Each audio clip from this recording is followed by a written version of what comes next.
Welcome, everyone.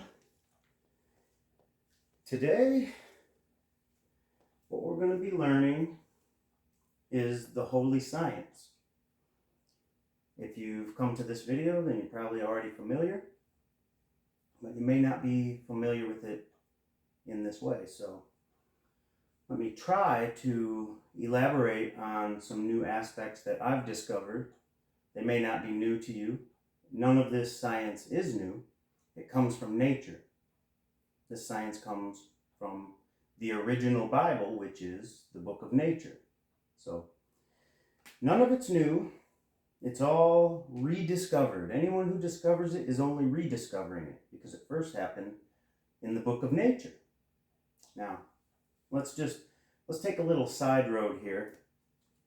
The word nature. N-A-G-U-R-E. And back in the day, though, sometimes they had, I actually did that wrong. I did it backwards, but it doesn't matter. I'm going to give away the secret right now. It was supposed to be unveiled, but I already gave you the answer. So, natures. Let's write natures. Natures. Now, according to Marsilio Ficino, natures, or the word Saturn was sometimes spelled with an E at the end. So we've got S-A-T-U-R-N-E.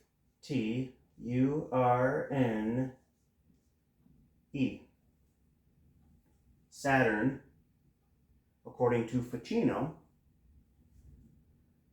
is natures. And this will make sense as we go along, because Saturn is the father. You may have seen depictions of Saturn. Well, here's one right here. If you can see this where I'm pointing, Michelangelo in his painting The Creation of Adam has Saturn represented right there. He's always represented, when he's represented as a human, he's represented as an old man with a white beard. And we can probably think of other people who are represented in that way. Santa Claus. It's not arbitrary that Santa Claus is also depicted that way. And we'll probably get into that as well at some point. But when we're talking about the genesis of things, we are talking about Saturn, natures. Saturn in anagram form is natures. This is not me saying this. This is according to Marsilio Ficino. So we have natures. Saturn. What we're going to go through, what we're actually going to walk through today is the original alchemical process in nature. Because that's where it all comes from. Nature is God's book. God made nature so we could discover God through his creation. So I'm going to wipe this off and then we'll get going on some of this. So first off, there's no better place to start than the beginning. So let me get this off here real quick. And we're going to start with a diagram. This diagram is the Grand Rosicrucian Alchemical formula.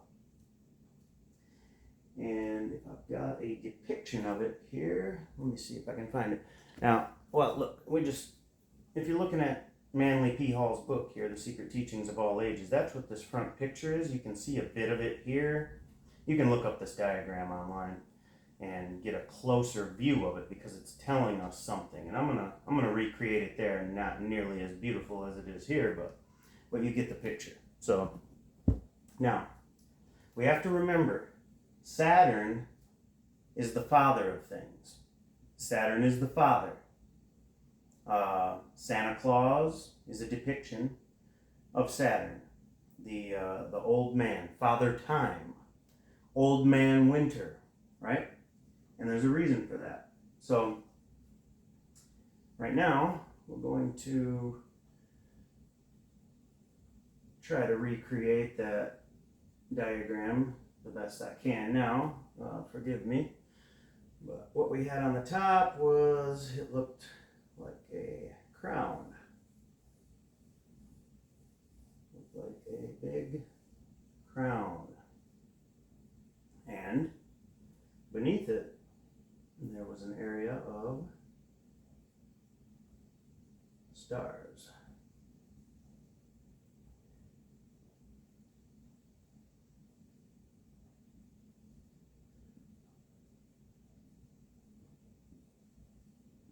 And this is the upper region. We could call this heaven. We could call this hell. We could call this summer. And this winter. And this will all make more sense as we go. What we're engaging in right now is a science of universals. This is Hermetic science. Everything in this world is much simpler than we've been told.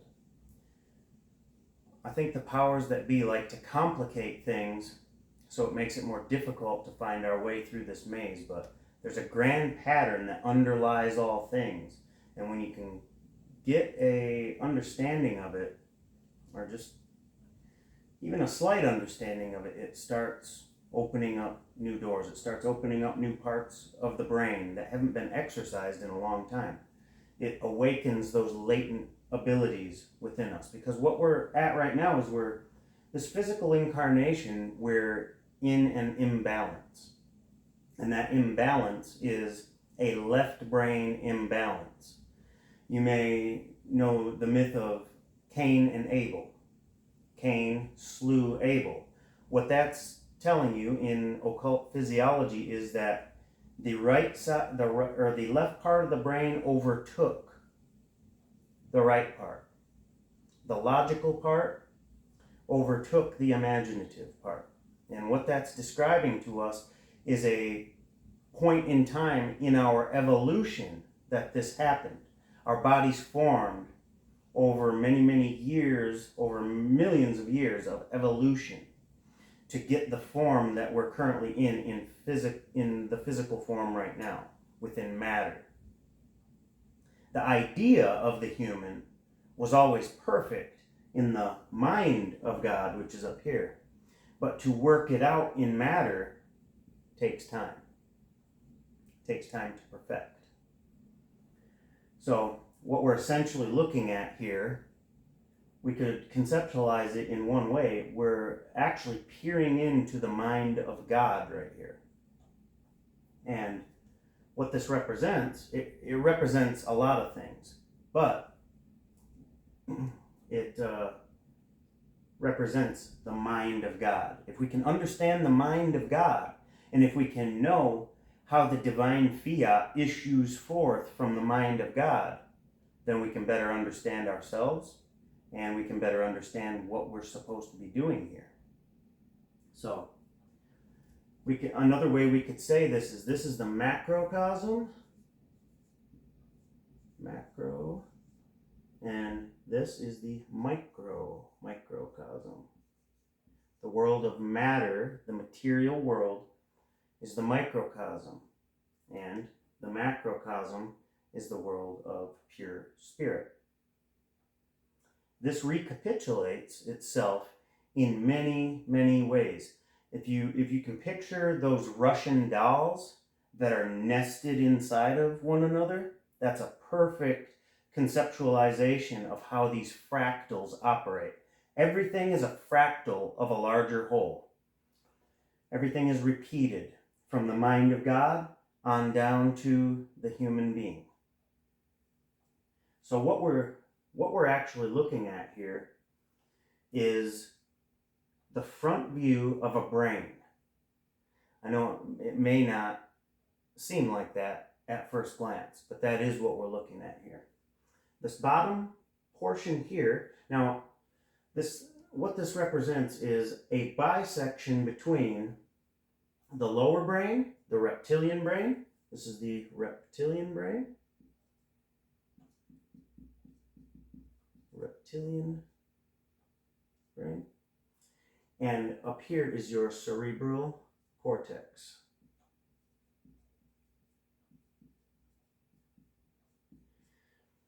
It can be bisected in a different way. It can be bisected in this way too. And if you turn at this diagram, we're looking at God straight on. We're looking at the mind of God straight on.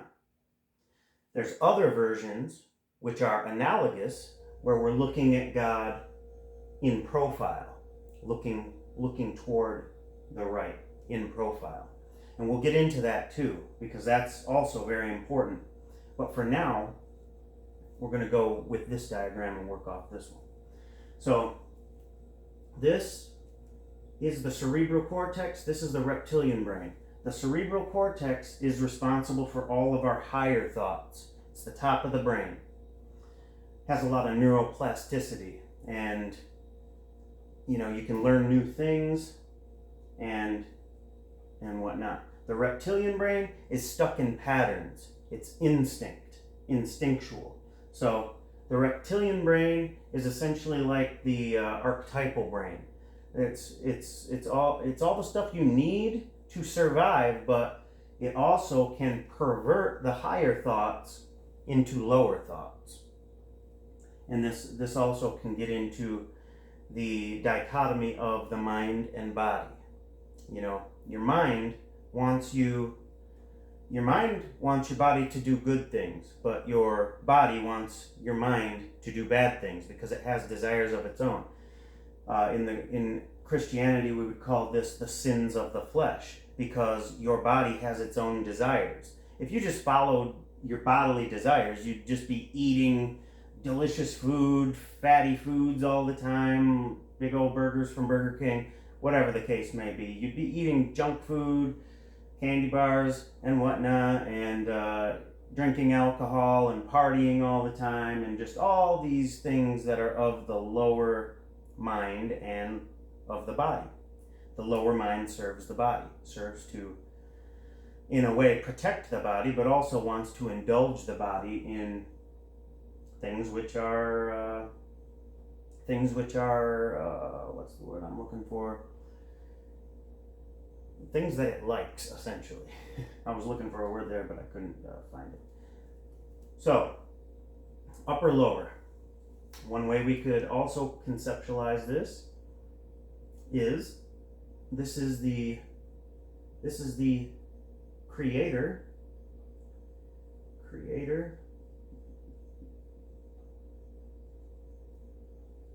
This is the creator. This is the architect. He creates in his mind first, and then the workers are down here that carry out the plan. Creators and apprentices.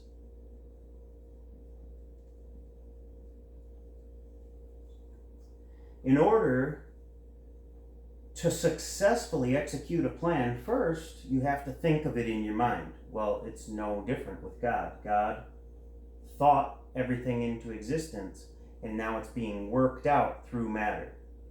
So when you're an architect, you conceptualize it, and then you got to work it out on the paper. And it doesn't always work out the way that you intended when you actually put the thoughts into action in a material form. So just try to remember this. What we're looking at is we're looking into the mind of God. And the mind of God works like ours does, only it's the perfected version. But ours works in the same fashion, we're just missing certain elements. So, let me...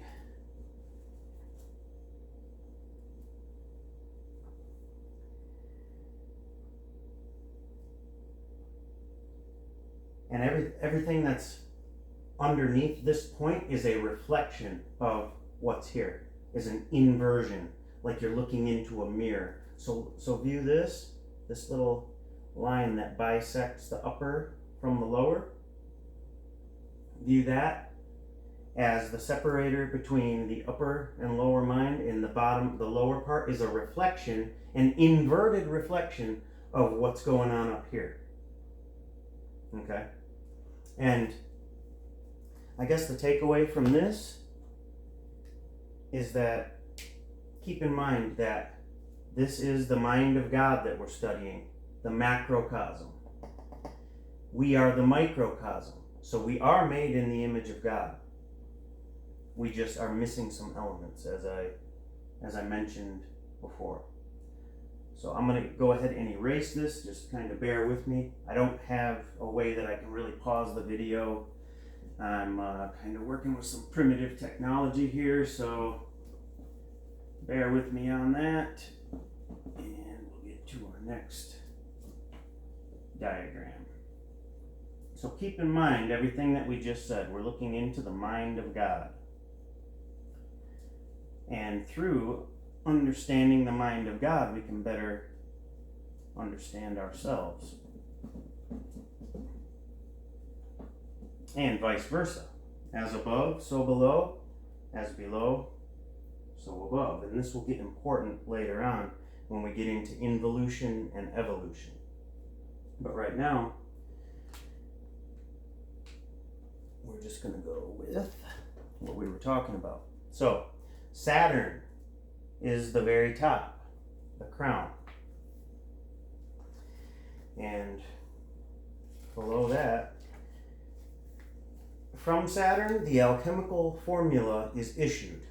He speaks the alchemical formula into divine manifestation. Now I'm going to go off my notes here. Bear with me. Okay, so when we have that upper portion that was bisected, that can be viewed as our highest conceptualization of Saturn.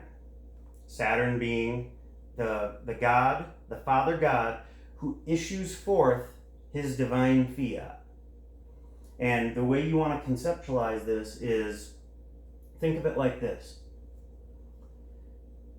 Everything from the blackness of space downward is matter. Everything on the other side of the blackness of space, upward, is that crown part of the divine mind. And our little minds cannot conceptualize, can't extrapolate it out, anything really past that. Just keep that in mind. You don't fully have to understand what I'm saying right now about that, because we're going to get into it and I'm going to break it down to where you will understand exactly what that means. But just, this is a difficult subject to follow. So, okay, first, we have to go back to the Russian doll's way of explaining it. This process happens in succession. It repeats itself. It's like a chain. In fact, the golden chain of Homer is what we're talking about here. Okay? Homer being the writer and the poet from ancient Greece. The golden chain is a fractal of itself. It just keeps repeating itself over and over again.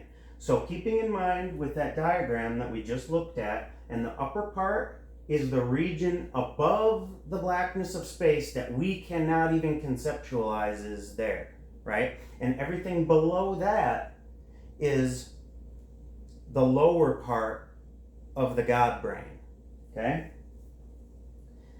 The world of matter. The upper part, that's the world of spirit, and below is the world of matter. Now, if you read Rudolf Steiner or Max Heindel, you will be much further ahead in understanding what I'm talking about when I say this. So keep that concept of the maximum extrapolation that we can possibly conceptualize in our head about Saturn, the way that I described it off that Rosicrucian diagram. And now we're going to go down the chain from there. We're going to go down the chain, okay? So let's just to diagram it, and I apologize. These markers aren't working too well. We've got another one here. Try this one. So we've got a chain. That's better. And all these worlds are linked. And the first three actions that happen as a result of God issuing that divine fiat, the word, remember that because that's going to be important later on when we actually get into modern science and start talking about what it means to bisect a brain and what it means to only have the function of one side of the brain or the other and not both. Remember what I said about Cain. The story of Cain and Abel is talking about the slaying of the imaginative mind by the logical mind. And what it's referring to is the period in evolution and in our formation when that happened. Okay? Before Cain slew Abel, we lived more in a right-brained state of mind, a more intuitive and imaginative state of mind. We didn't have the cold, hard logic that we have today, but when we gained that, it slew the other side. It slew the imaginative side. So now, this physical reality that we've been living in, we only know it from the perspective of the logical brain, right? The logic in its lower elements. Logic raised up to its higher elements, when it's used properly, can be a very good thing, and it's in fact necessary. Okay, but we will get to all that hopefully as we go through this. So now, as these circles here, okay, I'm going to put a star, a 6-pointed star on the top, so we know that is Saturn.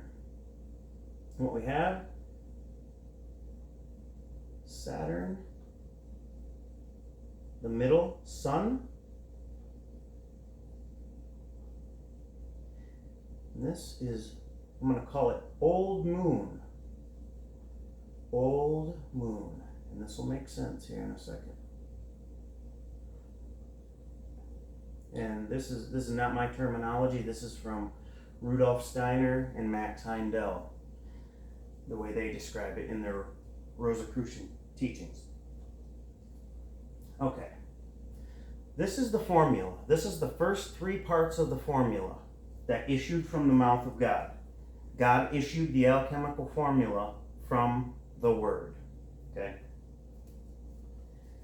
This is the mind of God.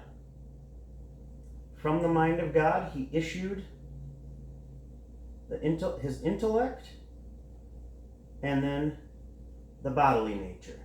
This will all make sense because it's all scientific. Just keep that kind of as a diagram. Okay, now we're going to get into the really interesting stuff now. So I mentioned that thing that we can't conceptualize past, that thing that's beyond space, that crown part of God's mind. Luckily, it's recapitulated in our own universe, in our own solar system. If we look out at the night sky, we will see, I can't remember exactly how to draw it, but something like this.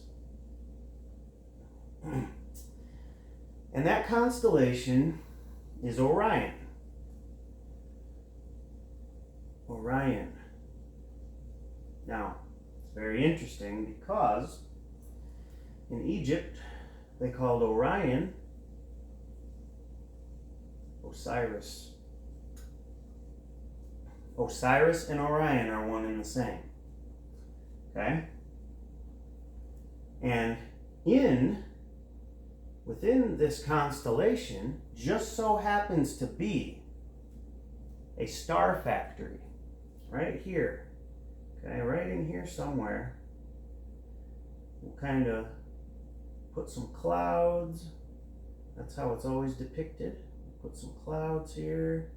Okay, that's the Orion Nebula. Okay, that is the star factory which created our sun. That is where we come from. That is the father. Osiris was also the father god. Osiris is Saturn. Saturn, all of these are equivalents, okay? This is the Orion Nebula within the constellation of Orion, which is a star factory. It created our sun. Now this is where it's going to get interesting. Okay. Here, I'm going to draw a little something in here. What I'm going to draw is, I know you're all familiar with this.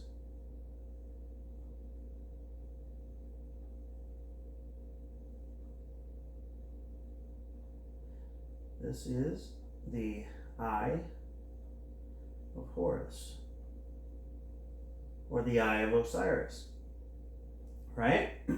So, if we look at it this way, when we're looking at the constellation of Orion and we understand that the Orion Nebula is there and that it's actually a star factory, then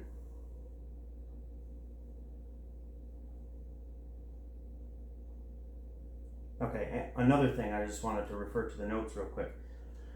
This is the constellational octave of that same principle of the diagram that we looked at earlier. This here is the same thing reproduced in miniature because it's smaller than that grand thing we were talking about. This is reproduced in miniature, and then as it goes down the chain, it keeps reproducing in miniature. Okay? Like I said, this is a fractal science. And these divine issuances just keep recapitulating themselves over and over, all the way down the chain. So here we have the Orion Nebula. Now, the Hebrews called this area of the sky, they called it Macroprosophis. So we'll go ahead and write that in there. Macroprosophis. Macroprosophis. And what that meant was the long face, or the grand man. They called it the long bearded face because, and he was always looking to the right in profile. Now, what did we learn about bisecting the brain? When you bisect the brain, if you take an image, if you just look up an image online of a bisected brain, not in the way that we did it before, not from the front view, but from the side view. If you split the brain into two hemispheres, inside the brain, you will see what appears to be the Eye of Horus. This is very important. Like I said, it's about to get interesting. So, we've got a star factory, which this is all just, this is the Saturn period. Remember we did this? We've got Saturn period, Sun period, Moon period, or Old Moon period. This is the Saturn period. Saturn period. We can also identify this with the dot. This is the dot. Dot. D-O-T. Dot. I'm going to put another little key over here for everyone. The dot, the line, and the circle. And that'll be important. These are equivalents. Saturn, Sun, Moon, dot, line, circle. So just keep that in mind. Okay. This is the Saturn period of our universe. This is when the sun wasn't even formed yet, but the first stirrings of our sun were being conceptualized in the mind of Macroprosophis, in the mind of God. okay, which is right up in the constellation of Orion. The Orion Nebula is the creator of our world, okay? That's why the Hebrews called him Macroprosophis, the grand man, okay? So from the eye inside the brain of Macroprosophis issues out the sun,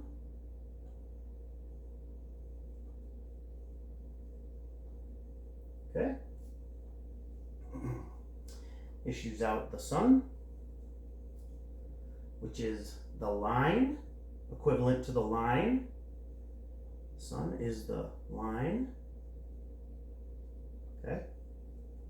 These are just keys. These are just ways of conceptualizing this, okay? It'll all make sense later on. It doesn't have to all make sense right now.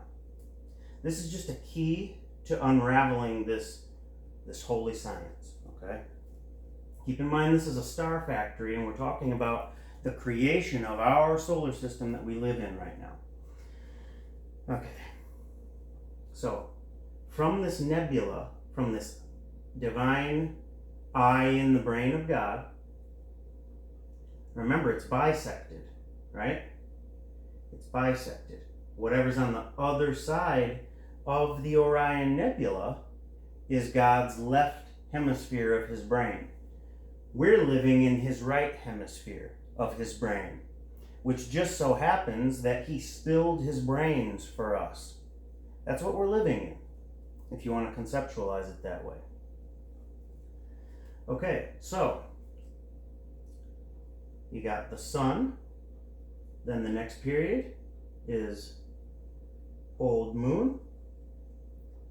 Old moon. Now what I'm laying out here is the evolution of our solar system, the birth of our solar system from the mind of God, from the Word of God, the Divine Fiat of God. This is how it happened. It's the alchemical formula. So, he issues forth, first, this is just the heat, the dark heat. Then the dark heat bursts into flames.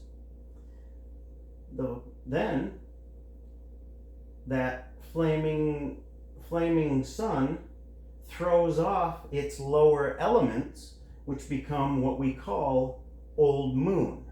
Now, old moon is not the moon that is orbiting our Earth right now. Old moon is our proto-Earth. It was, modern science will tell you that our moon that we have now was knocked off from our Earth after a collision, and this is very important. So this is moon and Earth together. Moon and Earth together. Okay? That was the state of our planet before our moon was split off from our planet. And how that happened was the sun issued forth in recapitulation its own essence or nature as Mars. Mars. Or Lucifer. Mars was the original Lucifer. Venus gets called Lucifer sometimes. I think the Greeks started that, or it may have been the Romans, but Mars was the original Lucifer. It's very important because he has a very specific action that he does. He's the splitter. And so the sun issues forth from itself its like nature, just as Saturn issued its like nature from itself in the sun, and then the sun threw off its lower elements and then threw off a version of its higher elements to come and split up those lower elements. And that's exactly what happened. Modern science will even tell you that a proto-Mars planet came and slammed into the Earth, splitting it. Mars is the splitter. He splits the old Earth and moon into what we have today. Our moon, which orbits our Earth, right? The Earth we know today, right?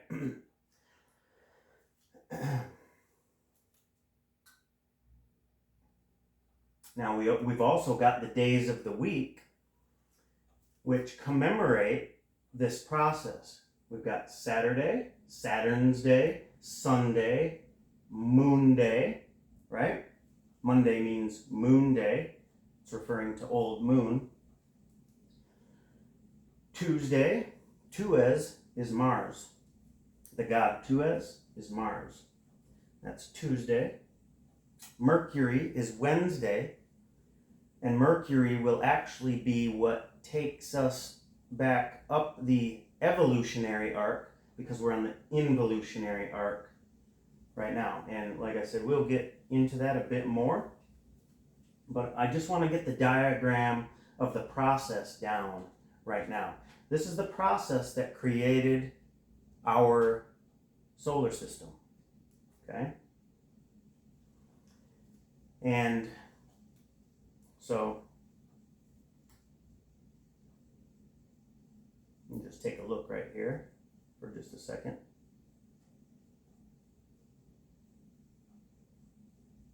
Okay.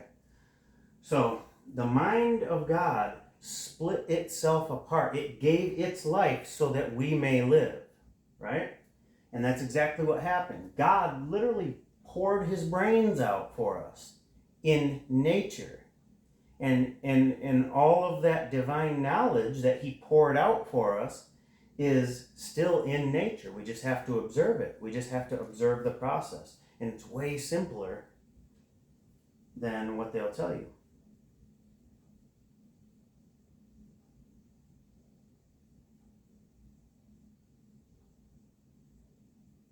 Okay, so that's the first part of the process there.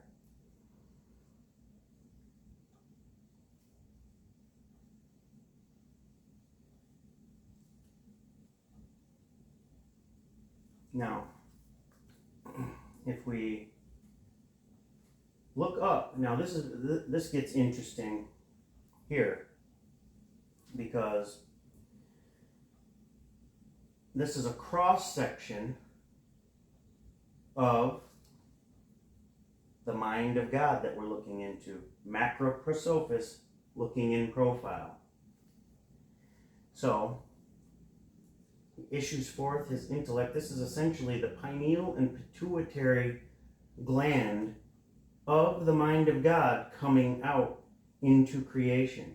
And here's the process of alchemy, and then we're dividing the gross from the subtle, and then recombining it in the earth to then send it back up the chain. How do we do that? Well, we have to put our minds back together, essentially.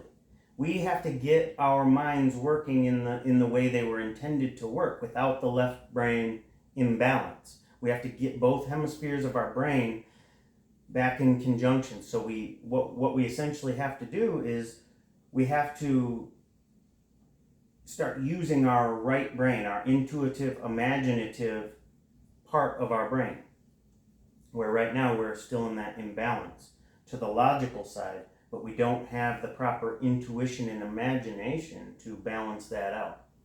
So what essentially ends up happening is everything that we do, we use it the wrong way. See, Lucifer is not something bad, it's just used bad. Lucifer is force that issues from. It's a splitter. It divides, okay? And it split that old moon and earth into the earth and the moon that we have now. And essentially now remember, this is Osiris, right?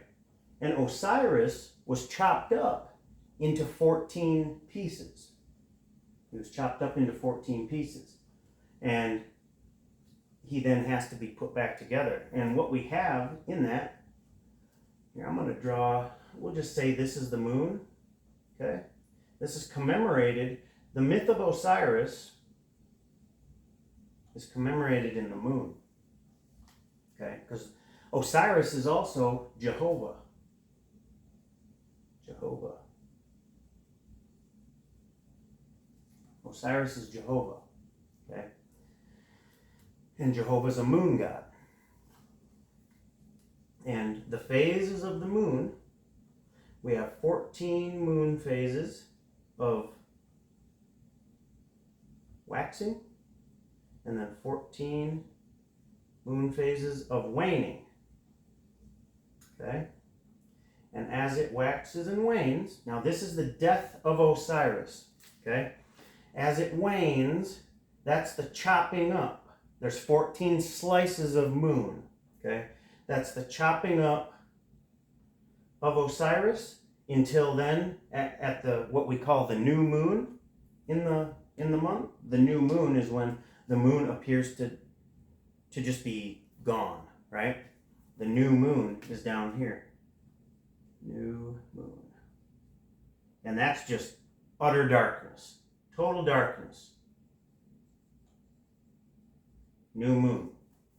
The moon appears gone.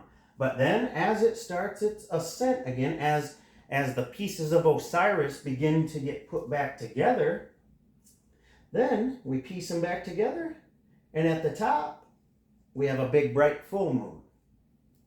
So these myths are encoded into all of nature. And it's telling us something. It's telling us something very important.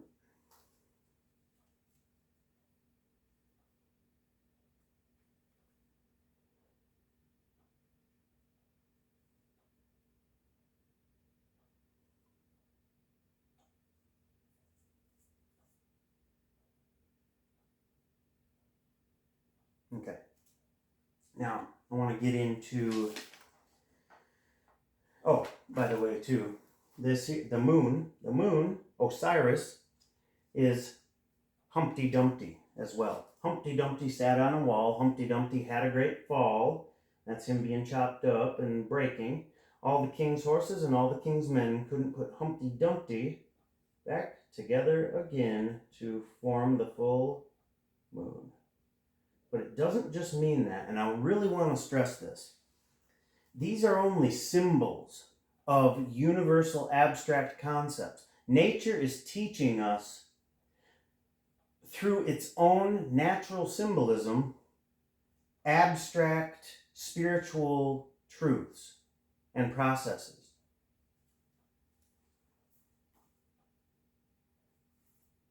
We are essentially living in the split brain of the God that's over top of our solar system, which is just a recapitulation of the ultimate grand God.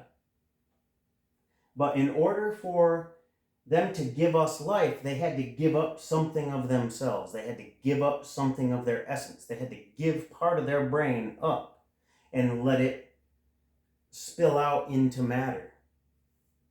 So essentially, as this issues forth into matter, these are the imaginings of God. But in doing so, God had to essentially split his brain. So he gave up some of his function. So God doesn't function properly because he gave up some of his essence in order to give it to us so we may live. He gives his life so that we may live. But the thing we don't understand, or we tend not to understand, is that in order to decode it, everything in the material world is an inversion from what's in the spiritual world. It's a reflection. It's a reflection. So, now, essentially, this here is showing us that Osiris, or Saturn, or whichever other name, Macroprosophis, Jehovah, whatever name you want to give him, split his mind, split his brain. Picture his brain being bisected right there to give us the left half of his brain is on the other side. on the other side of that Orion Nebula, wherever that goes to. And his right part of his brain is basically spilled over and has become matter. Right? So we live inside of the spilled right side of that version of God's mind. Okay? As he issues it forth with the word, right? Or the frequency that comes from his creative fiat, his creative action. Now, what I found interesting when I was researching this also is that in modern science, there's a thing called split brain. It's a syndrome that can happen to someone when their corpus callosum, or the part that connects the two hemispheres of the brain, is damaged. What this does is it makes the two sides of the brain operate independently of one another, and nothing can essentially get done. And I thought it was very interesting. If this diagram is the way that I think it is, and I'll be the first to admit, I'm not an expert on this. I may not have it perfect, so anything anyone wants to add, I'm okay with. But this is just kind of a process. It's a work in progress, and I'm just trying to work through it. So, but when you look up split brain, everybody look up split brain on Wikipedia. And what you're going to find is that when the brain is split, the person will literally fight themselves. They did tests on people where the person will try to get dressed with one hand, and the other hand's trying to get them undressed. They're off balance. Their two brains are not working in sync with one another.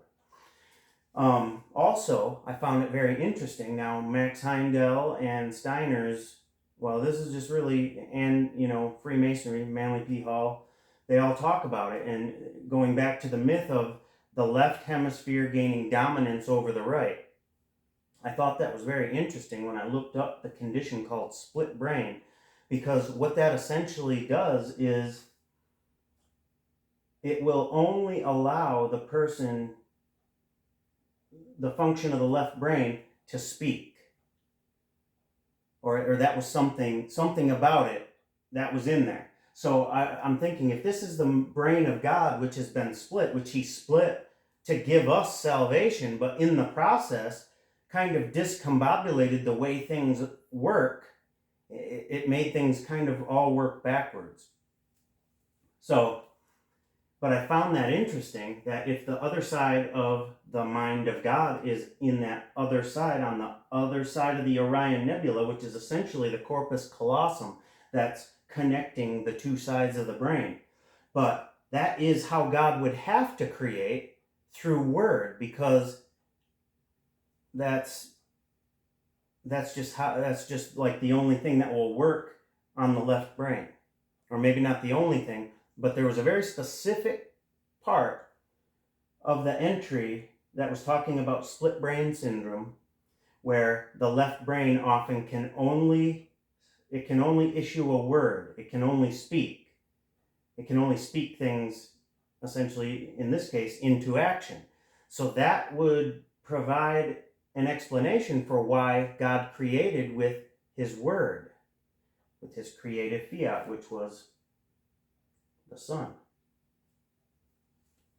And then the sun issues its creative fiat, which is Mars, and then it acts as the splitter.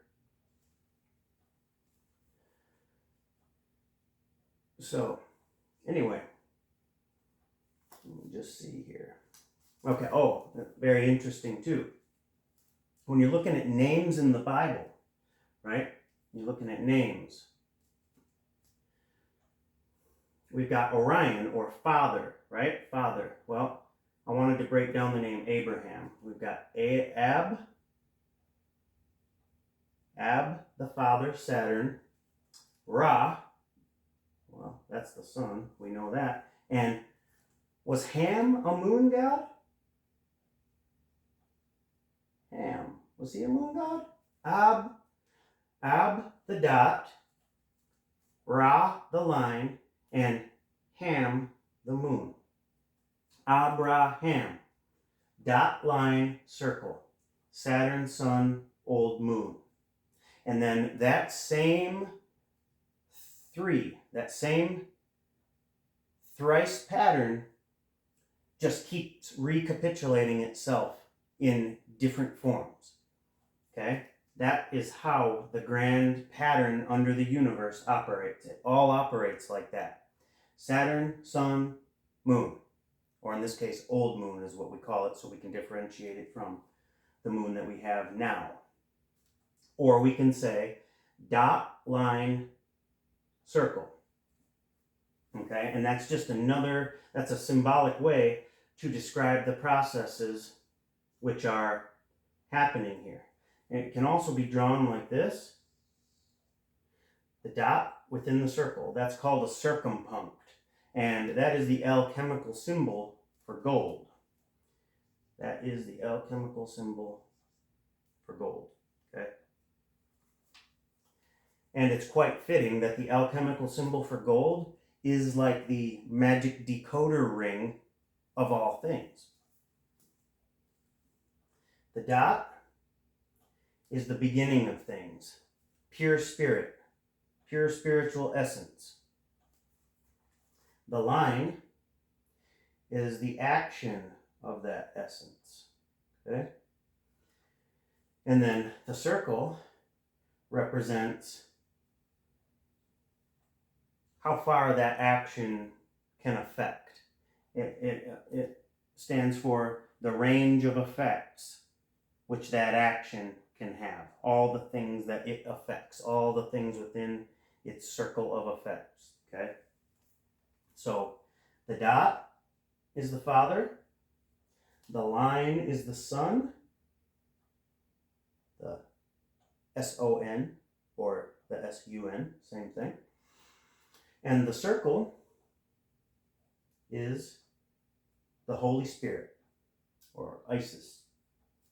Okay? So, the dot, the line, the circle. Saturn, Sun, Moon. Or any trinity from whatever religion you want to apply that to. Because we're talking about universal spiritual principles here. We're not talking about personal gods. The Hermetic science is a science of universals. I just found that to be interesting.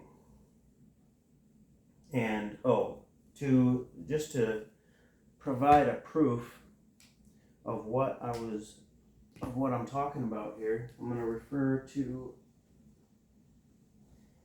a page in this book. This is an excellent book. It's called Alchemy and Mysticism, The Hermetic Museum by Alexander Rube.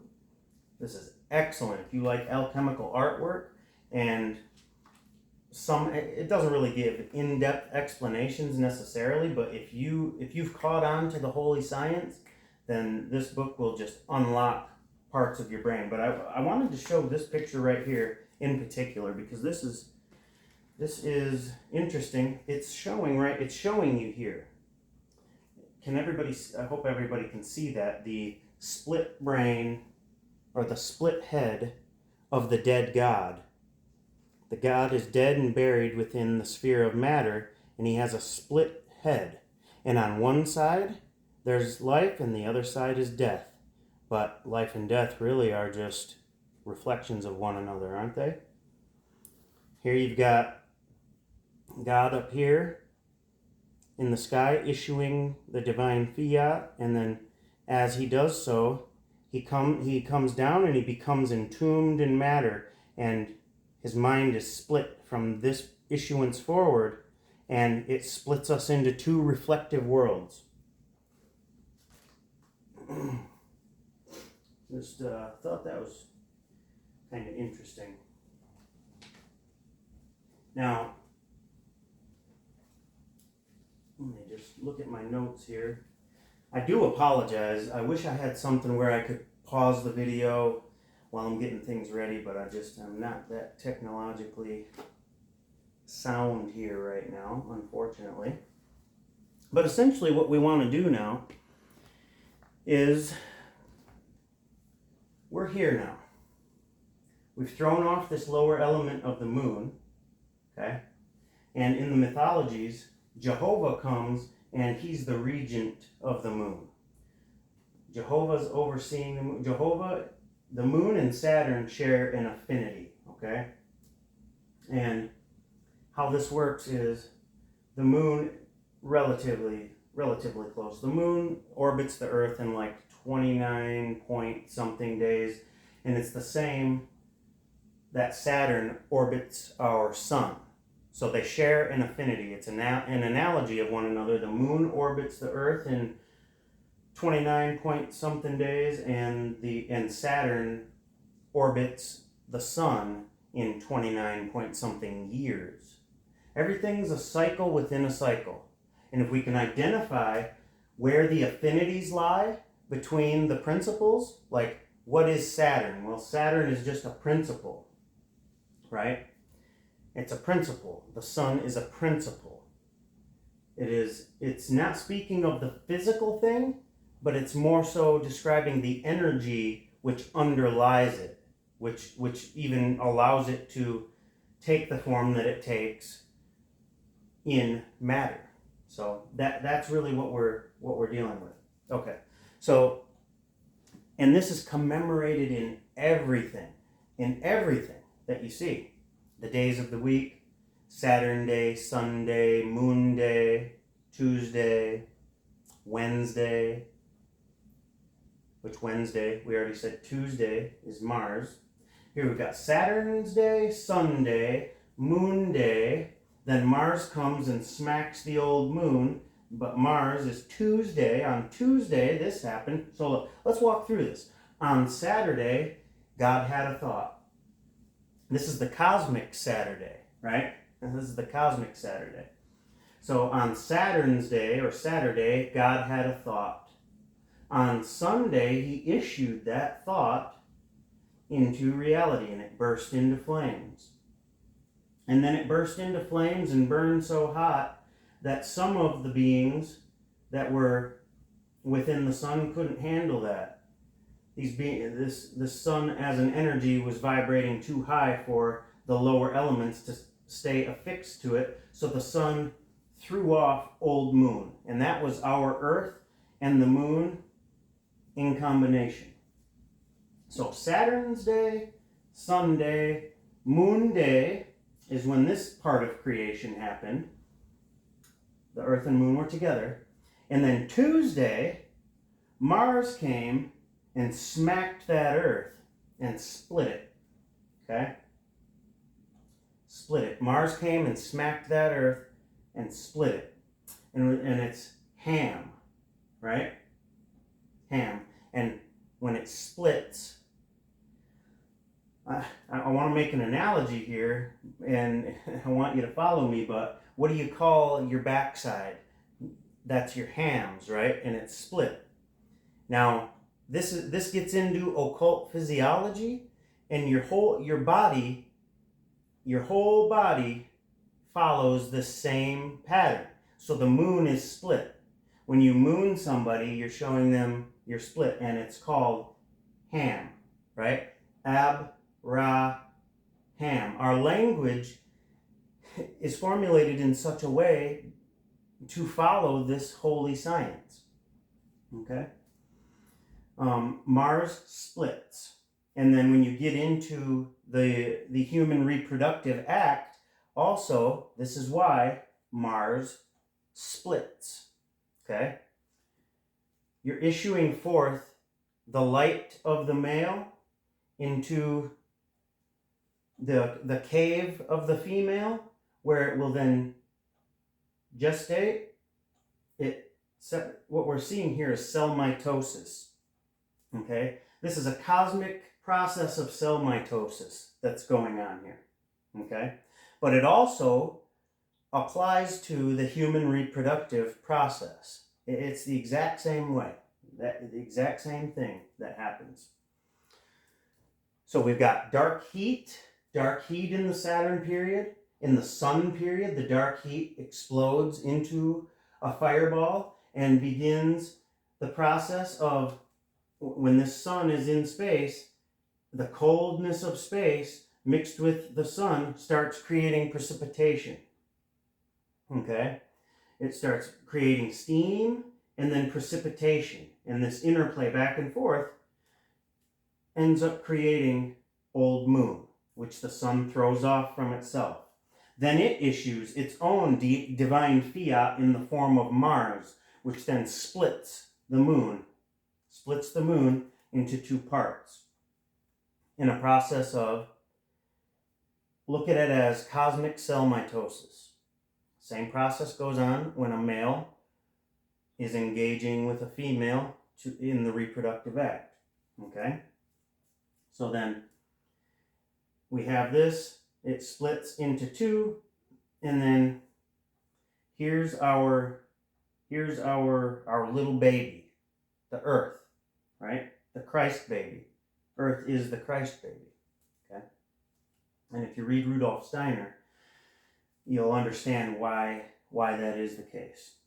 But I'm going to go ahead and erase this, and I may just pause the video for a second so I can get this cleaned up and so I can try to go on from here. I may just make this part one. I know this is kind of an advanced lesson for a lot of people, but we'll get through it. Okay? Let's see if there's anything else I want to wrap up here. We've got so the Saturn period, see, this whole science, it deals with comparing macrocosm to microcosm, and the processes are the same. Okay, so we've got Saturn. The Saturn period always stands for the period of dark heat. Okay, the period of dark heat. Now think of this, if you want to relate this to the human reproductive process, when you're combining organs which cause reproduction, there's a dark heat going on there, right? Friction. This dark heat is the beginning of the process of baby making, right? Then eventually comes the sun, right? And without getting too gross, that is the male seed being planted within the female. Okay? And then it seeks, right? It seeks the egg. It throws Mars off. It seeks the egg. It splits the egg. And cell mitosis begins. So then we have these two here. Now, so there's essentially 5 processes that we have from beginning to end.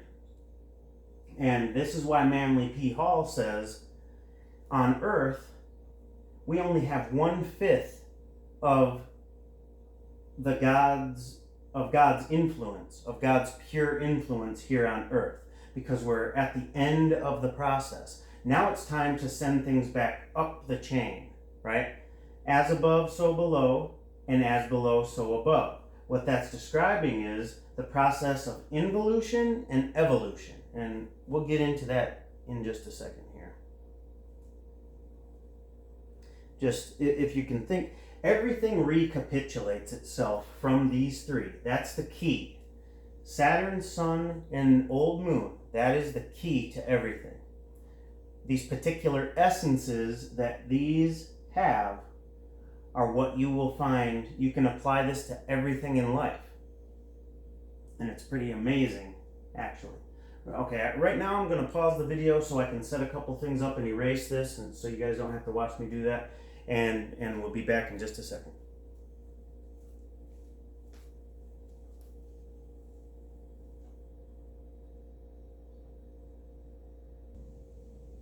Okay, everybody, we're back now. Let's see if we can get something going here.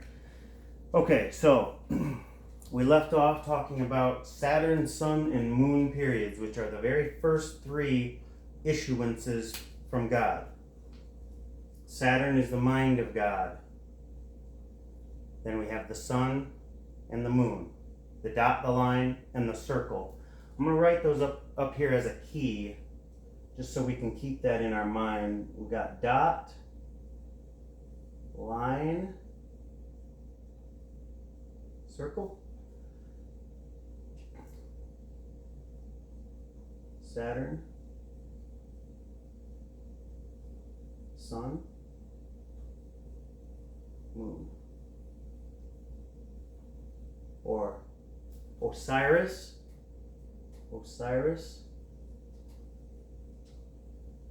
Horus, or Ra, and Isis. And then we'll do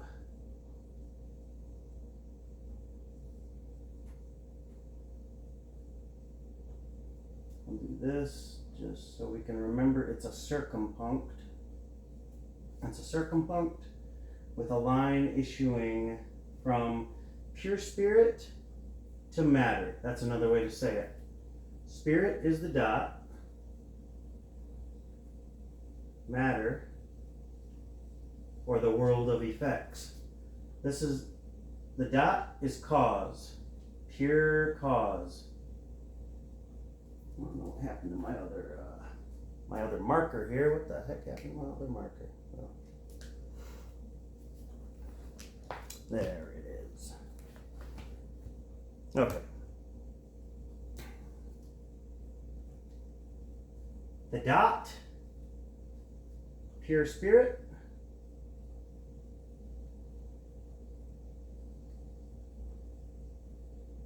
The line, spirit in action. Spirit in action.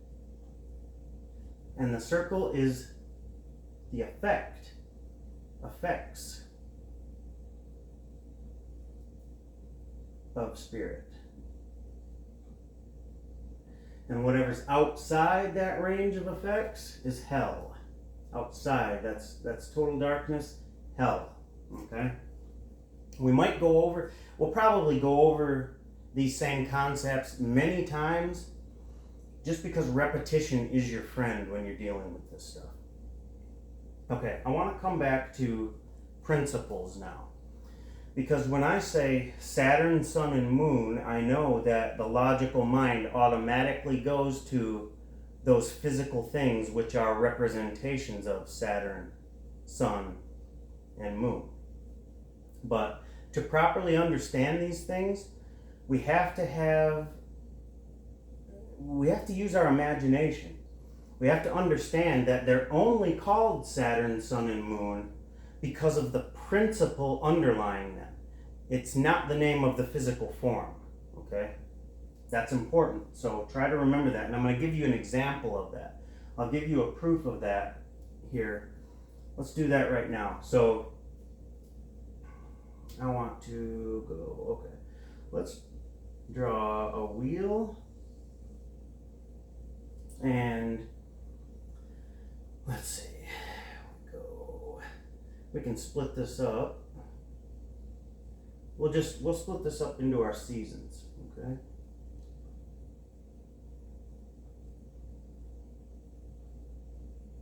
Okay, so if this is the wheel of the seasons, and this is springtime over here, let's see, this is spring, or vernal, the vernal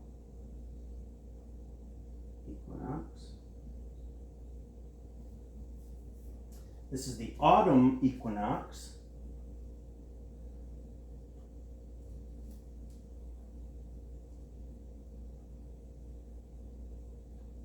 Okay. Summer solstice.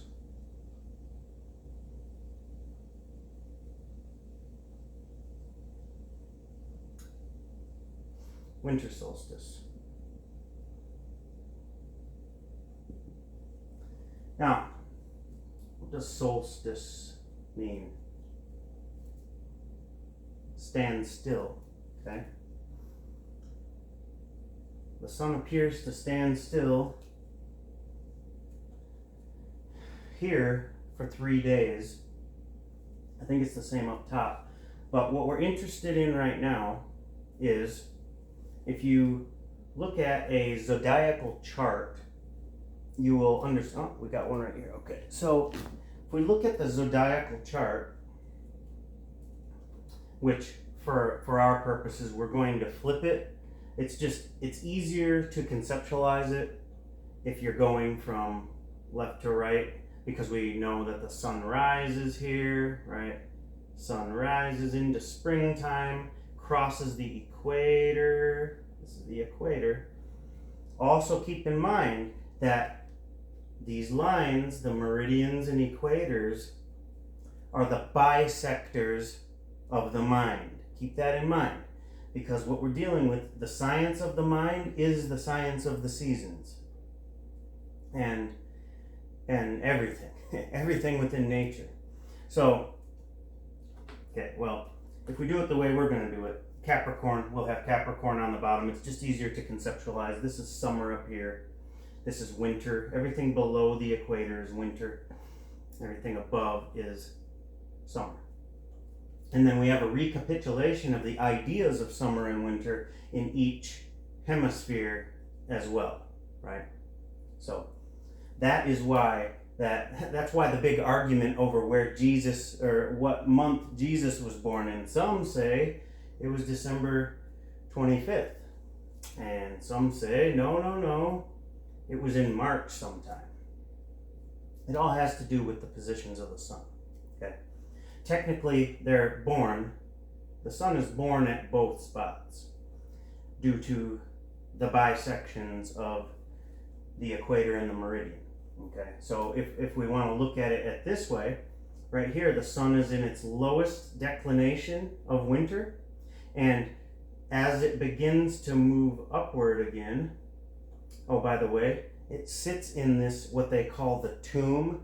The winter was always called the womb, or the tomb, or the cave, or the watery mire, or hell, right? Because this is the fall of man. The sun. Sun. Man means mind. Manas. Manas. Man means manas, which means mind. The mind. It's all about the fall of the mind and then the resurrection. But we'll get to that. But anyway, so he stays in the tomb here for 3 days. And this is scientific, by the way.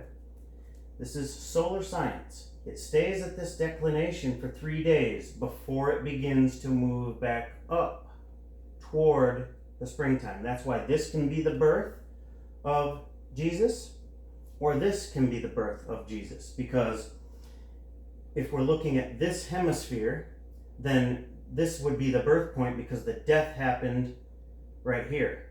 It begins to die the second it moves past the meridian at the summer solstice toward fall. It begins its descent. So the sun is dying now.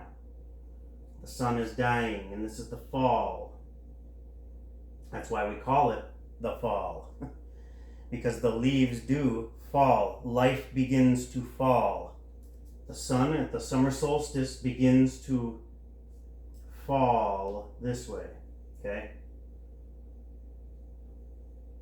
And fall starts here if we look at it the way that we do look at it these days. But it just depends on which hemisphere you're judging by. It's different perspectives, but they're both correct because they both symbolize the same thing. Okay? The ascent happens here, and the fall happens here and here. Okay? But we're going to get into something very interesting. Now, this is Capricorn right here. Okay? Capricorn is about right there. That we'll color it black so we know that Saturn rules Capricorn. Okay? And he also rules Aquarius, which is right here when you just look at the fixed diagram. But Aquarius is actually over here. Now, right now, as we sit right now. Because everything changes due to a thing called precession of the equinoxes. We'll get into that at a later time. But now, this is very interesting because Saturn, in astrology, Saturn rules the winter solstice. It rules Capricorn and Aquarius. And here's the sun. We'll just say that's the sun at its lowest declination in winter. But the planet Saturn rules these two signs, Aquarius and Capricorn. Okay? And this is going to become interesting in a second here. Now, remember, we were talking about energies, universal energies which underlie these concepts. It's the universal energies which are actually the name. It's not the body that it makes. Okay, the body is just a representation, a physical representation of the underlying energies. Okay, that's very, very important. Let me reiterate that. Saturn is not a planet, although it is expressed as a planet sometimes. Okay, Saturn is a principle. All right. Now Saturn rules the winter time. It's at the lowest declination in winter. And remember, Saturn is a man. We conceptualize him as a man that looks like this, a long-haired old white man. Old white man. I guess he is actually technically an old white man, but I meant to say white hair. But you get the point. With a beard, right? Santa Claus? Oh, Santa Claus? Where have you been? Well, that's why we have the symbol of Santa Claus on December 25th. This is December 25th is the winter solstice. Well, it's a period of a few days there, but after the 25th, it begins its ascent back upward. It begins to rise from the dead again, okay? So, now here's where it gets interesting. We've got our old man Saturn, right? Old man Winter, we call him sometimes. Old man Winter, Santa Claus. But sometimes we call him the Reaper, right? Sometimes we call him the Grim Reaper. But anyway, very interesting. What is the symbol of Saturn? What is the symbol of Saturn? Well, it's this. This is the symbol of Saturn. Okay? And we can get into that symbol a little more. What it is the interlaced fire and water symbol. Okay? And technically also air and fire, because you've got fire,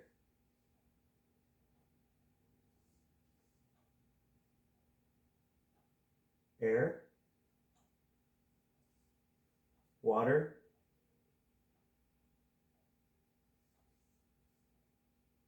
and earth.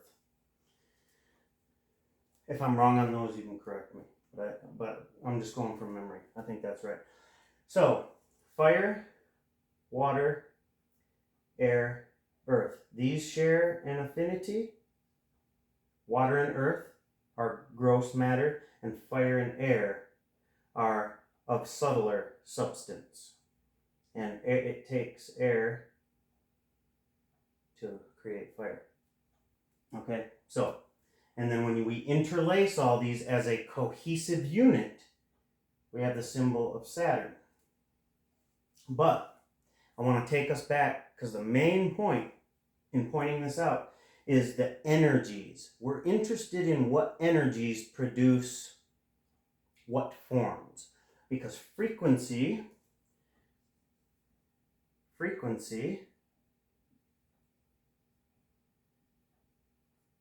creates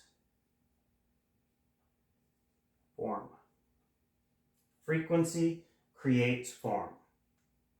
Now, you may have seen this through cymatic experiments where they take a plate, take like a steel plate and put salt or sand on it, and you can run a frequency through that plate in various ways. Sometimes you do it electronically, sometimes you can just take a violin bow, I think is what they call it, and run it along the edge of that plate at different frequencies.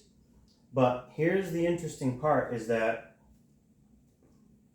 a frequency will create the same form on that sand or salt every time. A frequency has a very specific form which it creates, and it does this throughout the entirety of nature. So, quite interesting that on the planet Saturn, has anybody seen the pole on Saturn? It's the inner part of this interlaced six-pointed star. There's a hexagon on the pole of the planet Saturn. And it just so happens that Saturn rules the winter, rules the declination of winter. Old Man Winter, Santa Claus. Okay? And the hexagon, like I just said, is on the pole of Saturn. Okay? Now here's where it gets interesting. During wintertime, what's it do? It snows. And what shape do you suppose snowflakes are? Here we go. It's always some version of this.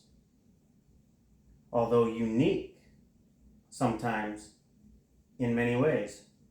But it always incorporates that hexagonal form. That is the energy of Saturn ruling winter. That frequency rules the winter and produces form it produces things in the form of snowflakes.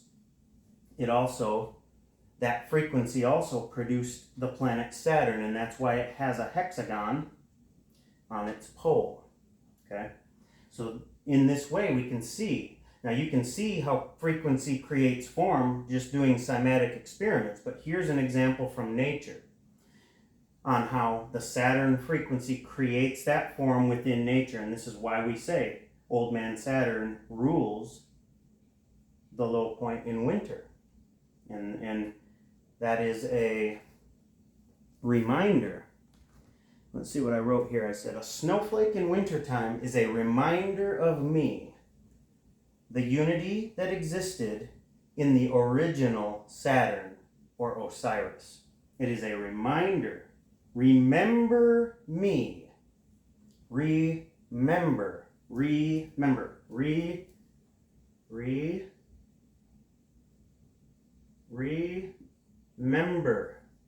What does that mean? Well, we know that the God split himself so that we may live. Okay? He split himself into parts. He spilled his brains, the right side of his mind, so that we may live. And in doing so, he handicapped himself. But now it's our job to put him back together. And how we do that, since we are part of him, is we put ourselves back together first. We start acting in accordance with the laws of nature. Okay? So, remember, this is interesting. It gets into occult language. Now, a lot of people think this is getting into the woo-woo, but it's not, okay?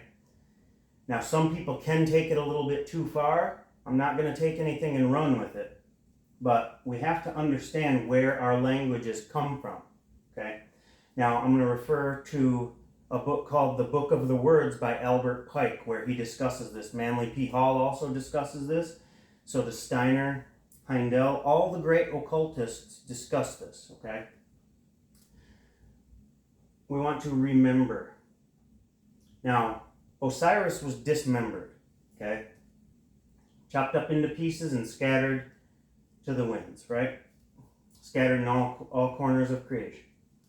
So we must remember Osiris. In other words, we must put the members back together again. To remember something is to put it back together, to remember it, to put the members back together, to put the pieces of God back together. Okay? Now, when we do that, here's the interesting part. Re means Ra. Sometimes in Egypt, Ra was called Re, both pronounced Re. Ra is Re, or Re. Remember, when we put Osiris, the dead god, down here, he's dead because he allowed this to happen so we could live. But when we remember Osiris, when we put Osiris back together, it starts with us, because the buck stops with us. We're at the declination of the alchemical process that I unfolded on the last, before I erased the board. So follow that. Now we're at the lowest point. We have to start our evolutionary arc. It goes involution. My marker's starting to suck again. Involution and evolution. This is the downward. This is spirit involving itself in matter. We're going to look at it like this. It'll be backwards on this, but it's the same principle. Look, spirit involving itself in matter, and then evolving back to the height of glory. And what is this? What's the sun at the height of summer? What did the Egyptians call that? Well, they called it Ra. Ra. So we're remembering. We're remembering Osiris. We're putting the members back together. We're remembering Ra. Making Osiris Ra again. We're remembering. Another way to say it.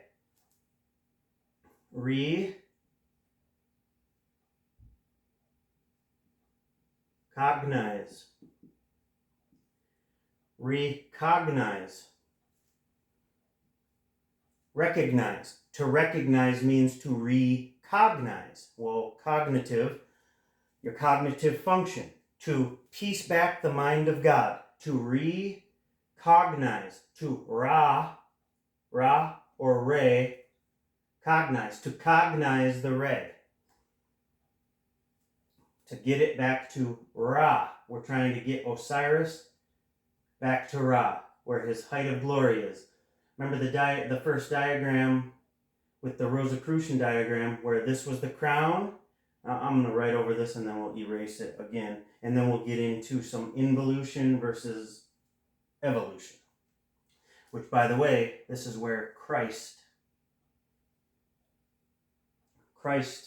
is on the furthest declination into matter. That's where the Christ is born. Okay? And we'll get into that too. But just take a minute to kind of take in some of this. And I'm going to look something over here. But divine alchemy issues from the third eye of God. That from Saturn. Saturn, Sun, Moon. Remember? Saturn, Sun, Moon. If we remember macroprosophis, the face and profile, alchemy issues from the divine mind downward. The alchemical process. That's how it happens in nature. It is literally issued from the divine fiat. God is doing alchemy right now with us, with our existence. That's why the planets go through that cell mitosis and everything that we covered. Okay? So, let me look this. Let's see. Okay. Yep. Divine alchemy issues forth from the third eye of Saturn. division of gross from the subtle, and then things are put back together and resurrected and then sent back up the chain, okay? So when we put ourselves back together, then we allow for God to be put back together. We have to start that process of piecing Osiris back together, or putting back together the divine mind, which is only broken apart because of his great sacrifice to us. He gave his life so that we may live. Okay? And now, in sending that back up the chain, we must piece our minds back together and stop living in this left-brained imbalance, the curse of Cain. And then we redeem Cain once he is affixed back to Abel. Okay? These are the two sides of the brain. Cain, and Abel. Okay? Cain slew Abel just like Mithras slew the bull. Cain slew a bull. Okay? Mithra slays the bull. And where is that at? Oh, here's our diagram. Scorpio. Okay? Scorpio. Right in here somewhere, right? Scorpio, symbolized by the eagle in ancient times and by the scorpion in more modern times. But look, we're dealing with opposites. Here's Scorpio, or Cain, and the bull is up here. Cain slew a bull, the right part of the brain, okay? And now it has to be pieced back together, and how that gets pieced back together is through Leo. Anyone who's gone through initiation knows what's said to you in your final initiation, in your raising. You're raising. Remember this. Now, I can't speak particularly to that because I am a Freemason, and I gave people my word that I wouldn't, but it's nothing really of importance. It's just that, see, Masons aren't keeping anything secret from the rest of the world. It's just that you take an oath to your brothers that you will not divulge the secrets, which essentially just comprise the modes of recognition and whatnot. It's not anything other than that, and there is a way that I can say it by referring to the Krata-Rapoa, which was an ancient Egyptian ritual of resurrection. So I can refer to it in that way. There's always a way that you can refer to it without saying directly the way that you went through it. But anyway, so Aquarius, right? Aquarius here, but it's actually here right now. And this is the divine mystery of resurrection, okay? Cain slew Abel, but then Cain's better half, which is Leo, resurrects. This is the resurrected. You can view Leo as Cain's higher aspects, okay? Leo is Cain's higher aspects. Cain is the fallen mind of Leo, okay?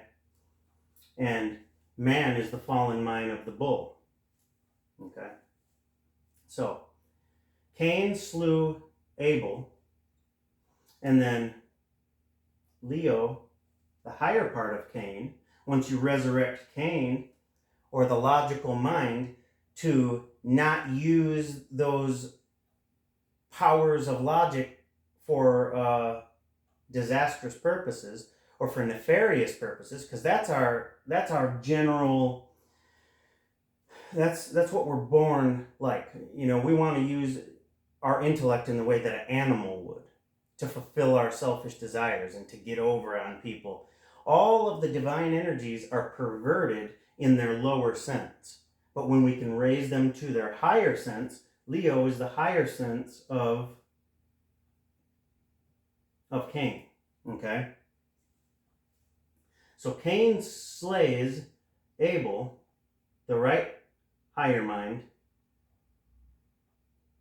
and then Leo resurrects. If you look at the preparatory, as I mentioned, and in Manly P. Hall's book, The Lost Keys of Freemasonry, he outlines the preparatory. And in the preparatory of the Egyptian ritual, Leo raises up man, which is Aquarius. Aquarius is the water man, right? Aquarius right here, the water man. Leo raises Aquarius, okay? Leo raises Aquarius with the lion's paw, okay? Leo's the lion. Leo is the lion of the tribe of Judah. And he raises man with his lion's paw. And man, if we look at the way it sits right now, okay, I'm gonna erase this for now. That's just the fixed diagram, but all this moves, okay? So where it actually sits now, okay, it's always fixed in this way to where Aries is always the vernal equinox, and is it Virgo? Virgo's always over here. I think, yeah, it is Virgo. Okay, but as we are now, this has shifted. Okay, so now it's more like Leo. Leo is here, and man is here. Man, the water man. The water man is here, Aquarius. Hopefully you guys can read my crappy writing there, but man, Aquarius. Man, Aquarius. Leo, here, okay? Now, as Leo sacrifices himself, man is raised, okay? This is the shifting. When both of these signs are directly centered at the equinoxes, which means equal day and night, okay? Then we have the mystery of the Sphinx. And I want to get into that too, because nobody's gotten that right yet. Graham Hancock's got a pretty good idea, and Robert Bauval and all those guys, they got a pretty good idea, but I don't believe they're correct. So I'm going to go over that in a second. So Leo raises the water man. This is the age of Aquarius. Now this gets into ages, which are 2160-year periods of each zodiacal sign. It takes 2160 years for the sun to move through a sign completely. And then the sun will rise in a different sign at the vernal equinox every 2160 years, okay? Right now, Aquarius is here, and Leo is here, okay? So, Cain slew a bull, Taurus. Taurus is right there, okay? Cain, or the lower intellect, slew the higher right mind, the right brain, the higher intuition. The lower intellect slew the intuition, the pure intuition of the right brain, which is what our consciousness was in before the fall. But we had no intellect. So in order to gain intellect, we had to kill that pure intuitive nature of ours. Only then, to regain that intuitive nature, once we raised the lower Lucifer, or Cain, into the higher mind, or Christ, okay? Christ, the lion of the tribe of Judah, Leo. We're doing it over here now. But Okay, I'm going to pause. I think I'll pause the video again so I can erase again, and then we'll get into some of that, some of the mystery of the Sphinx and how that actually symbolizes the return of Christ. And we're in that period. It's going to happen within this age. Okay, I don't think that I don't think it's going to be immediate, and I think there's still going to be some calamity, but eventually, during this age, we will see the return of Christ. And that might mean something different than people think it does. But we'll get into all of that. Let me pause this and erase, and we will continue.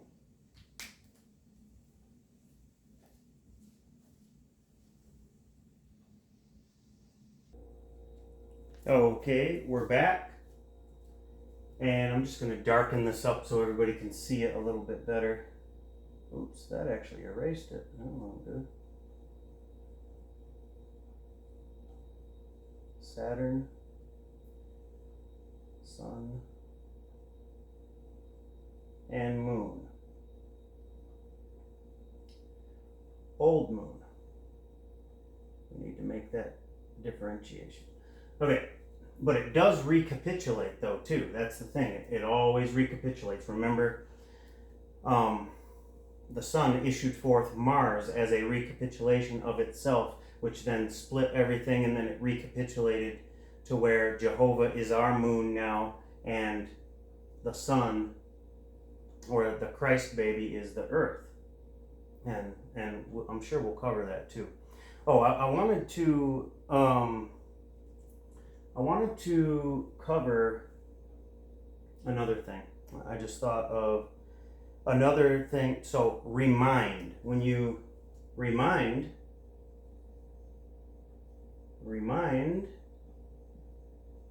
why do you remind somebody? Because they have forgotten. They have forgotten what they're doing. But on the grand scale, we've forgotten who we are. And to an extent, God has forgotten who He is, because He gave so much of Himself to us so matter could form so that we may live, right? So we're trying to remind. We're trying to put back together first our mind, so then God can put His mind back together and not be in that continual sacrifice for us. Remember, we said when the mind of God was split, which is macroprosophis facing in right profile, he split his mind and poured the imaginative part out to create the material universe. Okay? And what we're trying to do is we're trying to put Osiris back together again. We're trying to remember Osiris. Quite interesting too, you can go into some Christian churches and you'll see right up there on the sacrament table, where you go in to take your bread and wine, it says, "Remember me." It says, "Remember me." Think about that. It's telling you something very important. Remember me. Put Osiris back together again. Put Humpty Dumpty back together again. As I already covered, remember, the moon and its phases are a perfect symbol. Everything's speaking to us in nature if we know the myths and we know what they're telling us. Okay? And it's happening not just in nature, but it's happening in us. When we get into occult physiology, then it'll make a lot of sense too. So to remind is to put back together the mind of Re or Ra. Put back together the mind of Ra. This is where these words come from. This is not woo-woo stuff. You can go look at Albert Pike's book where he breaks down ancient languages and how our languages came to be. And this is true. So we're trying to remind. We're trying to remember. We're trying to recognize, remember, remind. Okay? It all is in reference to what we're actually doing here in this physical incarnation. We're here to remember. We're here to remember ourselves, to put ourselves back together, because we're broken.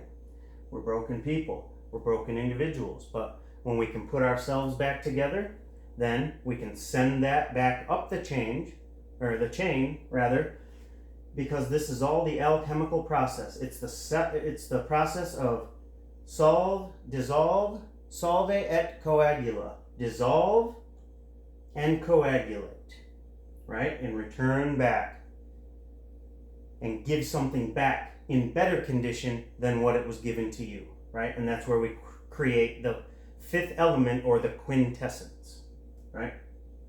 So to remind is to remember, is to recognize or recognize. And we're talking about the epic drama that's playing out, which is Osiris. You can call him whatever you want. Saturn, Osiris, Father God, Yahweh, Jehovah. It doesn't matter what you call them. It's all the same thing. You can call them Brahma,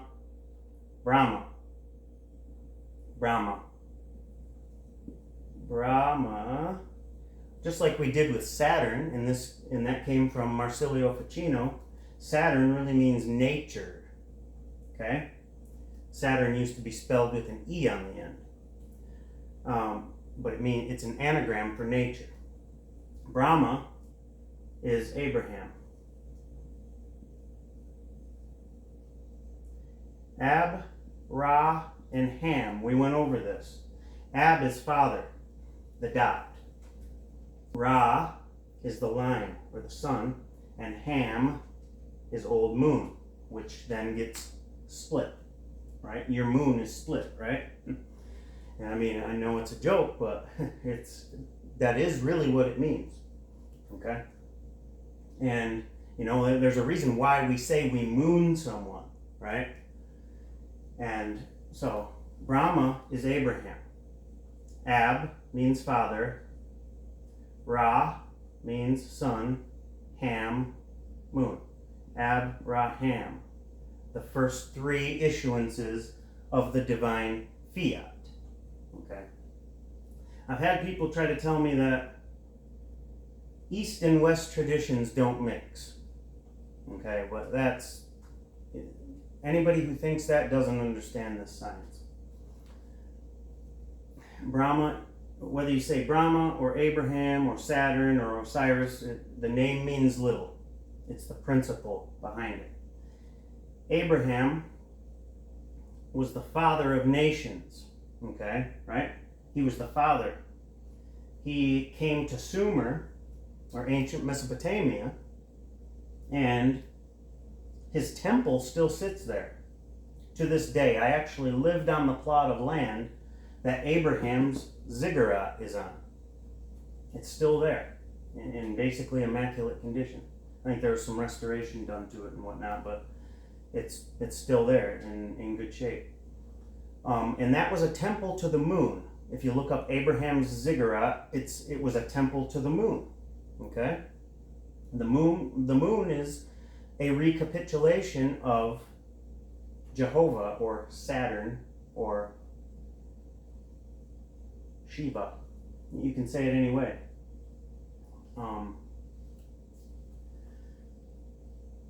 It's a recapitulation. But anyway, we need to get back on topic here.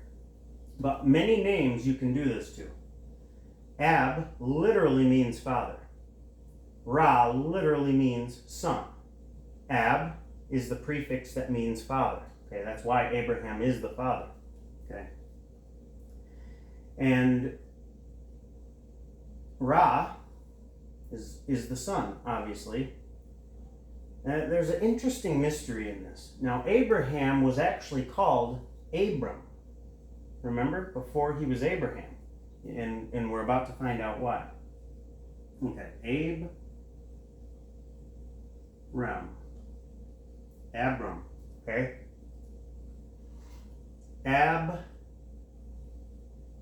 Abram.